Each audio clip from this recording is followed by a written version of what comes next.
Hey Aquarius, welcome to Sweet Tea Astrology and Tarot. My name is Erica. Welcome to the channel. I'm so glad that you found me. I'm grateful that you're here and thank you for spending some time with me.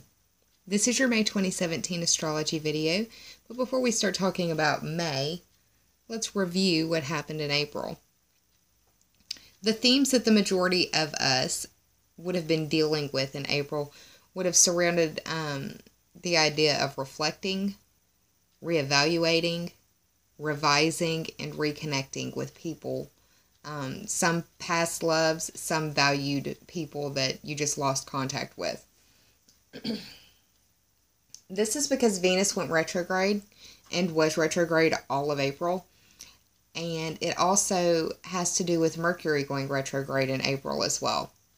So at the beginning of May, we are going to have 4 planets retrograde. We will have Mercury retrograde in your 3rd house, Jupiter retrograde in your 9th house, Saturn retrograde in the 11th house, and Pluto retrograde in the 12th house. Let's talk about your transits. On the 3rd or 4th of the month, depending on where you live on the planet, Mercury is going to go direct in Aries, meeting up with Venus and Uranus. This is going to be occurring in the 3rd house, the planet of communication, ending up in the house of communication. I feel like is going to very much be dealing with not only communication, but your communication devices and also your commute, the path that you take and the vehicle that you use going back and forth. Could also be dealing with issues surrounding your siblings, cousins, neighbors, or people in your neighborhood as well. The themes of the communication will probably be dealing with money and love, or it could just be valued communication. Now on the 9th or 10th of the month, depending on where you live on the planet, we will be experiencing a full moon at 20 degrees of Scorpio, and Pluto will be playing very nicely with this full moon. The full moon will be occurring in your 10th house. Pluto is in the 12th, so it will be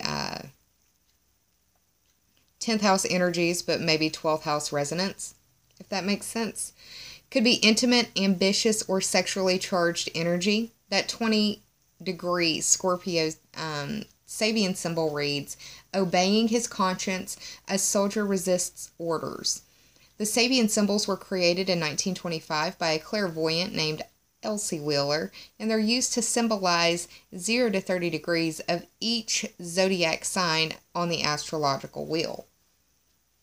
So it could very much be a crisis of conscience between that 10th house and the 12th house.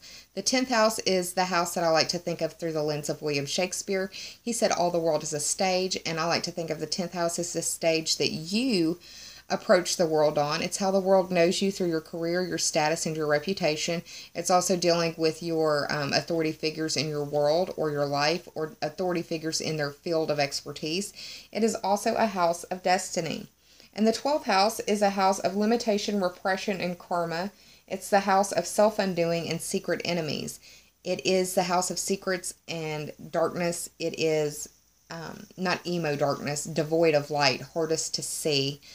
I also think of the 12th house as like the subconscious or the deepest innermost recesses of the mind.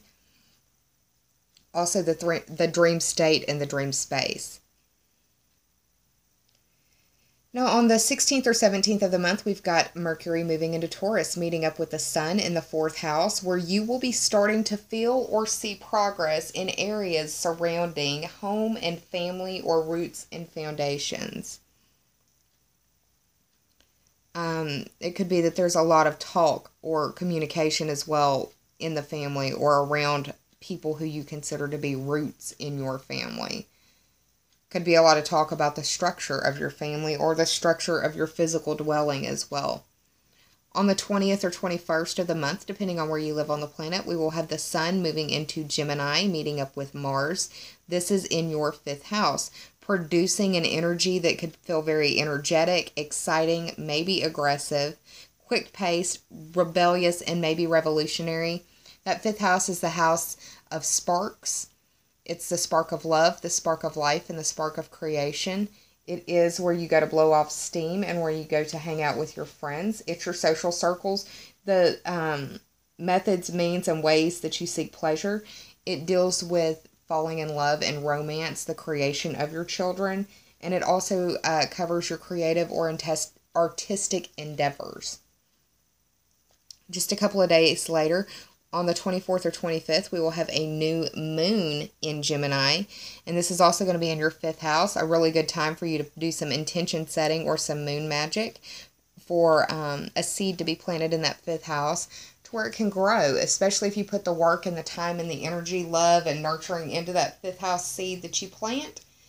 Within 6 months, around the full moon in Gemini, you should be dealing with some sort of bountiful yield or harvest. For some of you, though, it may take longer than 6 months because any new moon I see in the 5th house, I see as a possible pregnancy. So, that is a situation that might be on your agenda to take care of. How about that?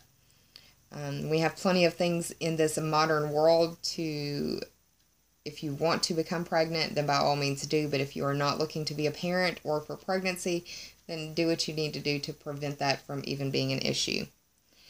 Now, to round out the month, we do have a very fortuitous, beneficial, and harmonious energy that will be supporting us throughout the month. There will be a trine from Saturn in Sagittarius to Uranus in Aries, and this will be occurring for you between your 11th and 3rd houses. The 11th house is the house that is ruled by you, Aquarius. It is the house of the internet. It is your friends, groups, memberships, teams, and associations that you belong to. It's also your future wishes, goals, and dreams, or your bucket list. The 3rd house is the house of communication, short distance trips, siblings, cousins, and neighbors. This is your communication devices. This is your commute. This is siblings, cousins, and neighbors. It could be that there is a shock or a surprise coming to you, possibly through communication, maybe from a friend speaking to you about something. Possibly dealing with your future wishes, goals, or dreams, or maybe in relation to a sibling, cousin, or neighbor. That's just a couple of different ways that this energy could play out for you. And remember, it's going to be playing out through the entirety of the month of May. Now, that is the general reading for my Aquarius Sun, Moon, and Rising viewers. This is a new video format. I'm going to have the tarot portion linked in an information bubble above, and I'm going to try to release those videos at the same time so it's easier for me and for you. And if you want to know why I'm doing that, I have a video that I'm going to release as well before I even start releasing these actual videos explaining why I'm changing and doing what I'm doing. Please comment down below if you like the new changes, what you don't like about it, what you would like to see possibly rectified. I'm looking for constructive criticism, and I will do my best to apply it and grow this channel with you even more so. So, I'm really thrilled that you're here. That's what I see for May 2017 for you. This month is going to be a good month for us all. It feels like it's going to be more harmonious than what the beginning of the year felt like. And I'm just so grateful that you're here. I'm sending you so much love. I do hope that May brings you bountiful, beautiful blessings, and that you utilize the energy in this heads-up astrology forecast that is intended for general purposes for the Aquarius, Sun, Moon, and Rising signs out there. However, it will probably be most resonant for the Aquarius Sun and the Aquarius Risings. I thank you for being here. I will see you very soon, but until then, take care of yourself. Namaste, and bye, y'all.